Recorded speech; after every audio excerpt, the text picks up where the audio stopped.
right, let's talk Miami Hurricanes football here for a little bit. Look, we've talked about Miami a lot this offseason. We talked about a lot of individual, really good moves that Coach Cristobal and the Hurricanes coaching staff have made. And they made a lot of really good ones. But when you take a step back and look at the collective work of the roster they've built, you realize what an incredible job they've done. Let's get into the article highlighting this, and we'll talk about it more in detail on the other side. This is courtesy of 24/7 Sports. The Miami Hurricanes roster is garnering plenty of buzz going into the 2024 season. is entering the third year of the Mario Cristobal era, and the roster is strong after two consecutive top 10 recruiting classes and additions of top 10 transfer portal talent and returning contributors from last season. Over the past couple of weeks, the folks at Pro Football Focus, great organization, ranked the top 10 teams in the country at each position group, and the Hurricanes made the list a handful of times.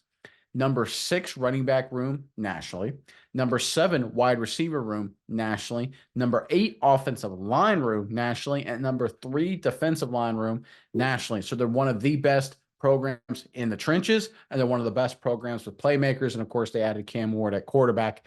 This team is looking stacked, the best roster in a long time. Miles, I'm curious what your thoughts are on this. But first, Miami fans, in the comment section below, this is a really fun question because this involves the Miami Hurricanes history, which I think is really deep and exciting. What is the most stacked roster in Miami history, right? There's a period, early 2000s, a couple 1980s teams that are up on the list, but you can only pick 1 year. Give us the most stacked, the most talented Miami Hurricanes team in history and put it in the comment section below. But Miles, what do you think of this latest report involving the quality and depth of the Miami roster? Yeah, this is, let's not get, this any twisted, but this is no early 2000s Miami team. This is a pretty dang good Miami roster. I think this team is looking very, very serious. And when you look at how it is constructed, I think you see the Mario Cristobal magic in here. You look at a team in Miami who lost its leading rusher last season. Then they come back, and now people are saying this is a top 6 running back room nationally with some transfers, with some recruits coming in. I think that in itself is very incredible. But then you look at, some existing players, some players that have been recruited and really evolving with Miami. You look at the wide receiver room. This is 3 players who had at least 800 receiving yards last season. Xavier Restrepo was the leading guy at Miami, but there's a bunch of underrated guys on this Miami receiving core as well. I think that bodes well for Miami and just shows that Mario Cristobal has brought in a lot of guys. They're starting to work their way up the ranks, and this is becoming a team that develops very well wide receiver wise. Then you look offensive line.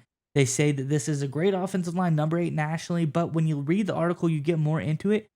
They say that this is a prospective ranking and they expect it to get higher as the season goes on. Because this is potential to be a top 5 type of unit if things trend in the right direction. And finally, the best of the bunch, the defensive line.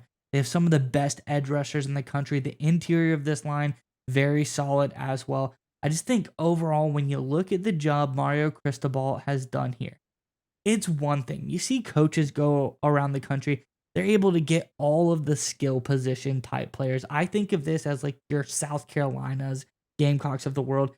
They're able to get lots of great skill position players. I could name a ton of wide receivers coming out of South Carolina. You think of Sidney Rice, you think of Alshon Jeffrey, you think of Debo Samuel, you think of, tons of guys that come out of South Carolina as skill position players. But they can't do it in the trenches quite as well as some of the other teams. There's not really many South Carolina offensive linemen floating around here who are very, very good. Then you think of teams who build in the trenches really well. You think of Iowa's who really have some great defensive linemen, offensive linemen, but skill positions outside of those guys, not quite as impressive. For a team to do both, I think this shows Mario Cristobal has a great formula and he is getting the best of both worlds in his recruiting and free agent acquisition. Yeah, I think it's what he's done is absolutely incredible. I think it's undeniable at this point, especially like I mentioned in my opening comments there, when you add in the transfer quarterback, which was the move of the offseason at the quarterback position, right? This is clearly a super stacked roster and it's structured intelligently too, right?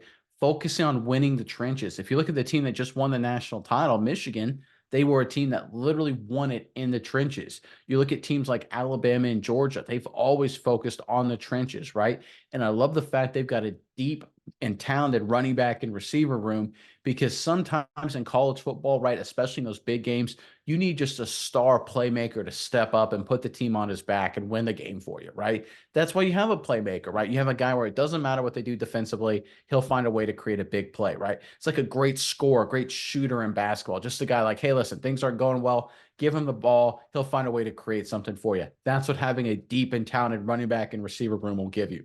So this isn't just a talented Miami team. This is a smartly crafted Hurricanes football team, because the reality is no one can build a complete perfect team. Every roster is going to have some weaknesses in areas that you'd like to improve. But if you look at the areas where you have to be good, quarterback, check. Offensive line, check. Defensive line, check. Receivers to surround your quarterback. Running backs to surround your quarterback, check. Right. The next thing after that, those are the primary targets, right? Ideally, you'd love a million 5-star linebackers and a million 5-star safeties, but nobody's perfect. So you look at the priority positions, the Miami Hurricanes have hit all of them, right? No other program except for the Georgias is as good and as consistent, and maybe the Ohio States, right? We're talking like top 5 programs in the country are as deep and as talented as the Miami Hurricanes at these key positions.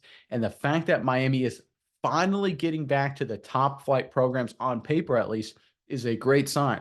Now, look, they still got to go out and execute, right? That's a question mark. It's got to happen. I think this is the year to finally get it done. But I think we're finally starting to see Coach Cristobal's clear plan, 3-year plan in motion, right? Building a roster that's just as good in a lot of the key areas as the top programs in college football.